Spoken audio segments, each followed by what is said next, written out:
Hello friends, CTET PYQs की श्रृंखला में आपका स्वागत है।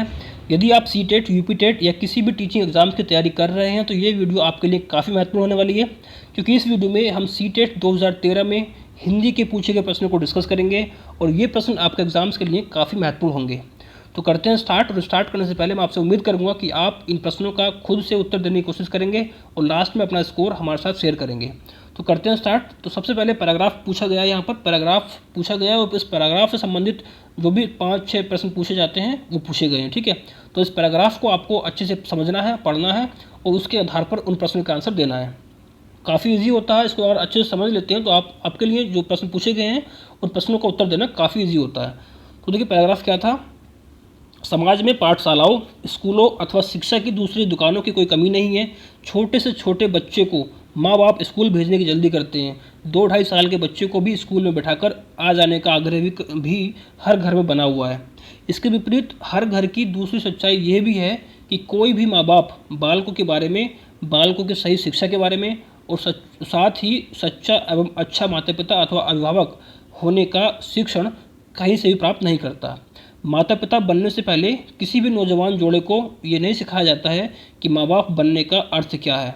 इससे पहले किसी भी जोड़े को ये नहीं सिखाया जाता है कि अच्छे और सच्चे दाम्पत्य की शुरुआत कैसे की जानी चाहिए, पति पत्नी होने का अर्थ क्या है, ये भी कोई नहीं बताता। परिणाम साफ है कि जीवन शुरू होने से पहले ही घर टूटने बिखरने लगते हैं। घर बसाने की साला ना आज तक कहीं खुली है और ना ही खुलते दिखती है। समाज और सत्ता दोनों या तो इस संकट के प्रति सजग नहीं है या फिर इसे अनदेखा कर रहे हैं। तो कुल मिलाकर ये पैराग्राफ आपका दिया गया है। ठीक है, काफ़ी इजी पैराग्राफ है, इसको पढ़ना समझना है और इसके आधार पर आपको आंसर देने हैं। पहला प्रश्न है भी शब्द है। कुछ प्रश्न ऐसे होते हैं जिसका इस पैराग्राफ से दूर दूर तक कोई मतलब नहीं होता, लेकिन फिर भी यहाँ से पूछे जाते हैं। आपकी जो व्याकरण है हिंदी की उससे संबंधित प्रश्न होते हैं। जैसे भी शब्द है, भी शब्द का मतलब क्या है। भी क्रिया है, क्रिया विशेषण है, संबंधवाचक है या निपात है। तो भी जो शब्द है एक निपात शब्द है। Option D is the right answer. इसके अलावा जो ही, तो, हाँ, मत, नहीं, ये सब के सब क्या है, एक निपात शब्द होते हैं। अगला प्रश्न है इसके विपरीत हर घर की दूसरी सच्चाई ये भी है कि, अब ये भी दूसरी सच्चाई को अंडरलाइन कर किया हुआ है। दूसरी सच्चाई का क्या मीनिंग है ये बताना है। सूक्ति, वास्तविक, वास्तविकता या सद्वचन। तो दूसरी सच्चाई का जो मीनिंग होता है वो होता है वास्तविकता। Option C is the right answer. अगला प्रश्न है घर के टूटने बिखरने का मुख्य कारण क्या है। बच्चों के बारे में न जानना, माता पिता बनने का अर्थ न जानना, दाम्पत्य का अर्थ न जानना, घर बसाने की जल्दी करना। तो घर के टूटने बिखरने का मुख्य कारण होता है दाम्पत्य का अर्थ न जानना। Option C is the right answer. अगला प्रश्न पूछा गया है हर घर में किस चीज़ का आग्रह बना हुआ है। बच्चों को स्कूल ना भेजने का, बहुत छोटे बच्चों को स्कूल में पढ़ाने का, बहुत छोटे बच्चों को दुकान भेजने का, बहुत छोटे बच्चों को स्कूल में बैठा कर आने का। तो बहुत छोटे बच्चों को स्कूल में बैठा कर आने का आग्रह बना हुआ है हर घर में। Option D is the right answer. अगला प्रश्न है लेखक के लिए किसका शिक्षण प्राप्त करना जरूरी है। पति पत्नी बनने का, बच्चों को किसी भी प्रकार की शिक्षा देने का, अच्छे माता पिता बनने का, या छोटे छोटे बच्चों को उच्च विद्यालयों में प्रवेश दिलाने का। तो सबसे जो शिक्षण जरूरी है किसके लिए है, अच्छे माता पिता बनने का शिक्षण प्राप्त करना बहुत ज़रूरी है। Option C is the right answer. अगला प्रश्न है माता पिता को बच्चों की सही शिक्षा के बारे में जानना क्यों ज़रूरी है। भाई माता पिता हैं तो बच्चों की सही शिक्षा के बारे में जानना क्यों जरूरी है। बच्चों को ज्ञानवान बनाया जा सके, ताकि बच्चों को उच्च डिग्रियां प्राप्त करवाई जा सकें, ताकि बच्चे स्वयं प्रवेश लेने योग्य बन सकें, या जिससे बेहतर समाज का निर्माण किया जा सके। तो देखिए बेहतर समाज के निर्माण के लिए बच्चों की सही शिक्षा के बारे में जानना माता पिता को बहुत ज़रूरी है। Option D is the right answer. अगला प्रश्न है समाज और सत्ता किसके प्रति सजग नहीं है। अभिभावकों के द्वारा शिक्षा प्राप्त न करने के प्रति, ज्ञानवान समाज न बन पाने के घोर संकट के प्रति, घर बसाने की शिक्षा देने वाली शाखा खोलने के प्रति, या माता पिता द्वारा बच्चे का पालन पोषण न करने के प्रति। तो घर बसाने की शिक्षा देने वाली शाखा खोलने के प्रति समाज और सत्ता सजग नहीं है। Option C is the right answer.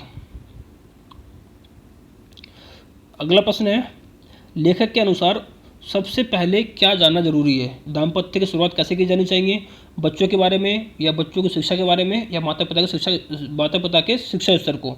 तो सबसे पहले ज़रूरी है क्या, दाम्पत्य की शुरुआत कैसे की जानी चाहिए। Option A is the right answer. ठीक है, और मुझे उम्मीद है कि ये जो प्रश्न है ये आपको कहीं ना कहीं आपकी नॉलेज को भी इंक्रीज करेंगे और कहीं ना कहीं आपके एग्ज़ाम में बेहतर प्रदर्शन करने के लिए आपको उस योग्य बना देंगे। ठीक है ना। तो चलिए अगला प्रश्न है, माता पिता शब्द युग्म है, सार्थक निरर्थक शब्द युग्म, सार्थक शब्द युग्म, निरर्थक शब्द युग्म या फिर पुनरुबत शब्द युग्म। तो माता पिता जो शब्द है एक सार्थक शब्द युग्म है, ऑप्शन बी इसका राइट आंसर होगा। अगला प्रश्न है, नीचे दी गई पंक्तियों को पढ़कर सबसे उचित विकल्प का चयन कीजिए। ये कुछ पंक्तियां यहाँ पर दी गई हैं और इन पंक्तियों के आधार पर भी 2-3 क्वेश्चंस होंगे, उसके आंसर देने हैं। जैसे पंक्तियां कौन कौन सी हैं, देखिए पंक्तियां क्या हैं। पूछो किसी भाग्यवादी से, यदि विधि अंक प्रबल है, पद पर क्यों देती न स्वयं, वसुधा निज रतन उगल है। तो ये पंक्तियां हैं 4 और इन पंक्तियों के आधार पर हमें आंसर देने हैं। जिसमें पहला प्रश्न है इसका, प्राय उपसर्ग से बनने वाला शब्द समूह है। देखिए प्राय उपसर्ग से ये जो क्वेश्चन ऐसा है ना, इस क्वेश्चन का इस पंक्ति से कोई लेना देना नहीं है, लेकिन डाल दिया यहाँ पर, ठीक है, आपके ग्रामर को चेक करने के लिए। तो प्राय उपसर्ग से बनने वाला शब्द समूह है कौन सा, प्रत्युत्तर, प्रदेश, प्रपत्र, प्रत्येक, प्रभाव, प्रदेश। तो देखिए प्राय उपसर्ग मतलब क्या है, ऐसा शब्द जिसमें प्र जो है वो शब्द के स्टार्टिंग में लगा हो। जैसे ऑप्शन ए में प्रत्युत्तर, प्रत्युत्तर जो शब्द है, प्रत्युत्तर बनता है प्रति प्लस उत्तर से, प्रदेश प्र प्लस देश से, प्रपत्र प्र प्लस पत्र से। तो प्रत्युत्तर जो शब्द है उसमें प्रति उपसर्ग लगा हुआ है, इसलिए ऑप्शन ए गलत होगा। ऑप्शन बी भी प्रत्येक है, प्रत्येक भी बना हुआ है प्रति प्लस एक से। प्रत्येक की संधि क्या होती है, प्रति प्लस एक, तो प्रत्येक में प्रति उपसर्ग लगा हुआ है, ये भी गलत आंसर होगा। ऑप्शन सी प्रसाद, प्रत्येक, प्रपत्र, तो प्रत्येक यहाँ भी आ गया, ये भी गलत आंसर होगा। ऑप्शन डी प्रभाव, प्रदेश, प्रपत्र, तो ऑप्शन डी इसका राइट आंसर होगा। प्रभाव में भी प्र उपसर्ग लगा हुआ है, प्रदेश में भी और प्रपत्र में भी, तो ऑप्शन डी इसका राइट आंसर होगा। अगला प्रश्न है, कवि ने किसकी महिमा का खंडन किया है, रत्नों का, विधि के विधान का, भाग्यवाद का या वसुधा का। तो इस पंक्तियों के आधार पर ये प्रश्न डायरेक्ट है वहाँ से, इसका राइट आंसर होगा ऑप्शन सी भाग्यवाद का। कवि ने भाग्यवाद की महिमा का खंडन किया है, option C is the right answer. अगला प्रश्न है, विधि अंक से तात्पर्य है न्यायवादी का न्यायांक, विधाता लिखा होना, भाग्य का लिखा हुआ। तो विधि अंक से तात्पर्य है भाग्य का लिखा हुआ, option D is the right answer. अगला प्रश्न है, कवि के अनुसार यदि भाग्य ही सब कुछ होता तो क्या होता। ऑप्शन ए रत्न स्वयं प्रकाश युक्त होते, रत्न मिल जाते, या पैरा के नीचे वसुधा होती, या धरती स्वयं ही रत्न रूपी संपत्ति उगल देती। तो ऑप्शन डी इसका राइट आंसर होगा, धरती स्वयं ही रत्न रूपी संपत्ति है उसको उगल देती यदि भाग्य ही सब कुछ होता तो। अगला प्रश्न है, तुकबंदी के कारण कौन सा शब्द बदले हुए रूप में प्रयुक्त हुआ है। तुकबंदी ना लगाते हैं ना आप, जो कविता या पंक्तियाँ जो होती हैं तो इसमें तुकबंदी लास्ट में लगाते हैं। तो इसके कारण कौन सा शब्द जो है बदले हुए रूप में यूज़ किया गया, उसका उगल का, रतन का, प्रबल का या स्वयं का। तो उसका राइट आंसर होगा ऑप्शन बी रतन।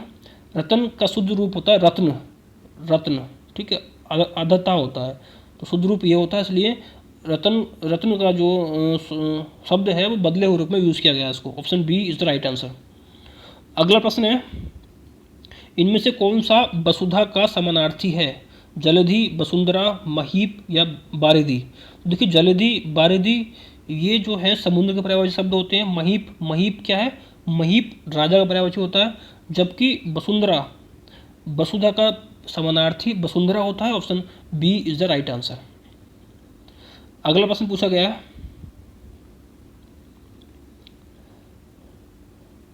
बच्चों की मौखिक भाषा का सतत आकलन करने के लिए सबसे बेहतर तरीका क्या है।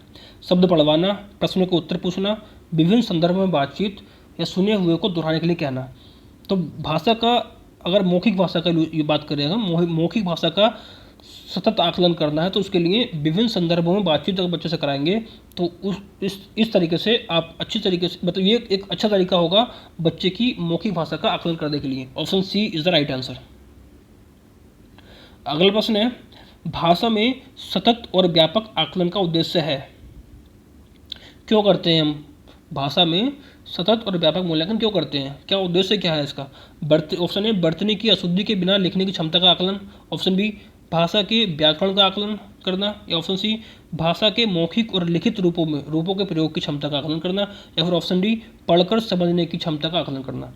तो भाषा में सतत और व्यापक मूल्यांकन या आकलन करने का उद्देश्य होता है भाषा के मौखिक और लिखित रूपों के प्रयोग की क्षमता का आकलन करना। ऑप्शन सी इसका राइट आंसर होगा। अगला प्रश्न है, भाषा कक्षा में विभिन्न दृश्य श्रव्य साधनों का उपयोग का उद्देश्य नहीं है। तो ध्यान रखना है आपको, यहाँ पर कुछ शब्दों में नहीं भी लिखा होता तो उसको विशेष रूप से ध्यान रखना है, क्योंकि यहाँ से हम कभी कभी जल्दीबाजी में आंसर को गलत कर देते हैं।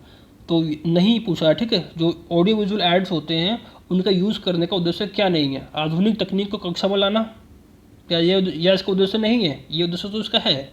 सभी प्रकार के बच्चों की आवश्यकता को ध्यान रखना, ये भी जो ऑडियो विजुअल ऐड होते हैं उनका उद्देश्य होता है।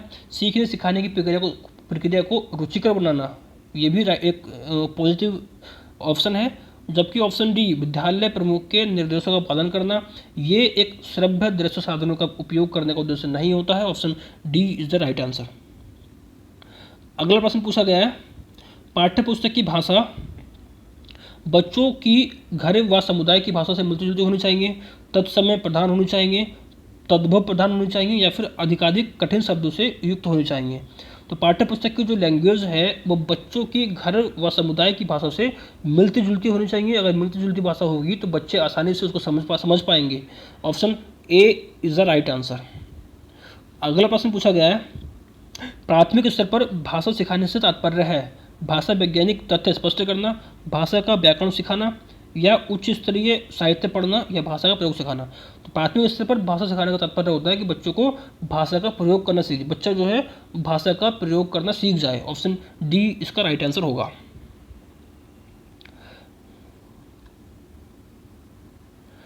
अगला प्रश्न पूछा गया है, घर की भाषा और विद्यालय में पढ़ाई जाने वाली भाषा सदैव टकराहट से गुजरती है, सदैव समान होती है, समान हो सकती है, या सदैव अलग होती है। तो घर की भाषा और विद्यालय में पढ़ाई जाने वाली भाषा जो है वो समान हो सकती है। ऑप्शन सी इसका राइट आंसर होगा। ठीक है।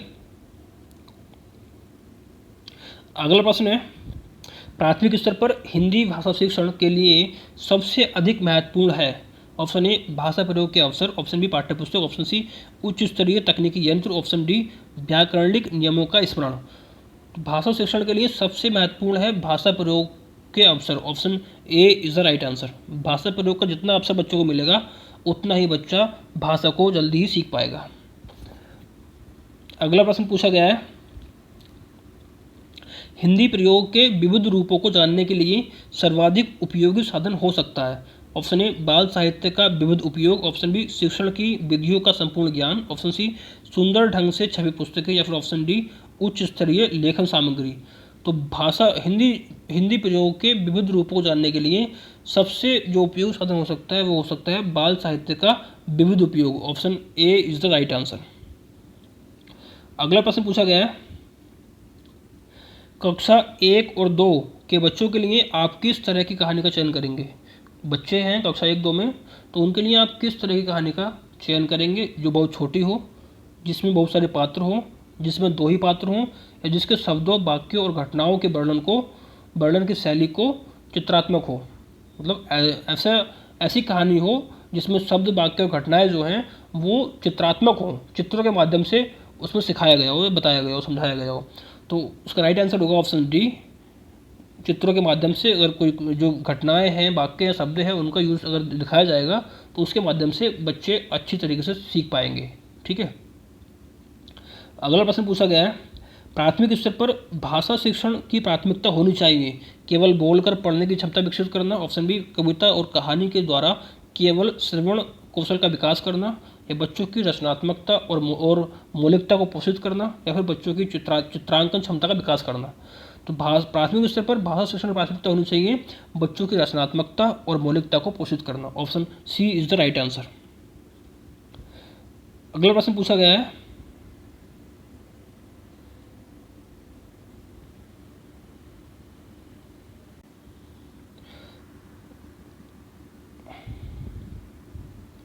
अगला प्रश्न है, पढ़ने का प्रारंभ पढ़ने का प्रारंभ है वर्णमाला से होना चाहिए, कहानियों से होना चाहिए, कविताओं से होना चाहिए या अर्थपूर्ण सामग्री से होना चाहिए। तो पढ़ने का प्रारंभ होना चाहिए हमेशा अर्थपूर्ण सामग्री से। Option D is the right answer.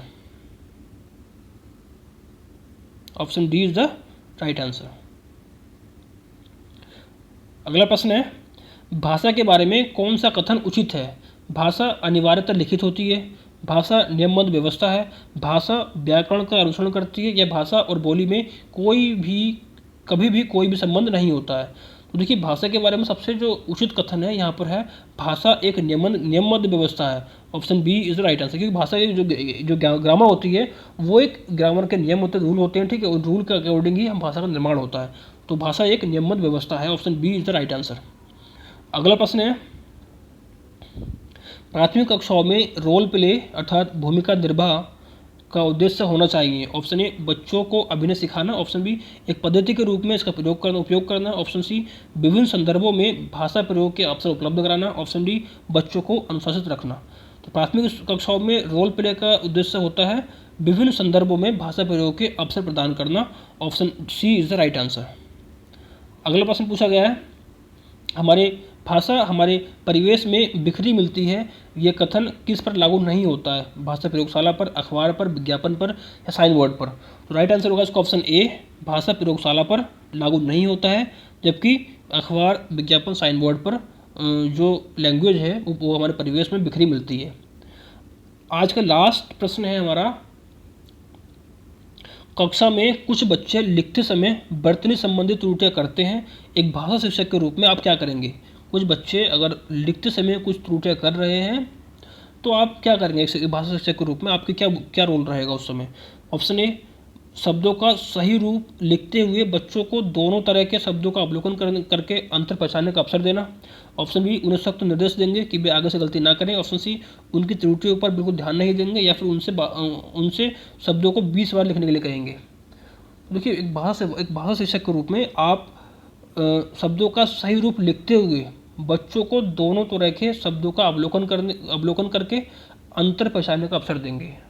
मतलब जो सही वर्तनी है उसको लिखेंगे और जो अशुद्धि है उसको लिखेंगे, और दोनों के बीच में हम कहेंगे, बच्चों से कहेंगे बेटा आप अवलोकन करो और इसके आधार पर आप बताओ कि इन दोनों में क्या अंतर है।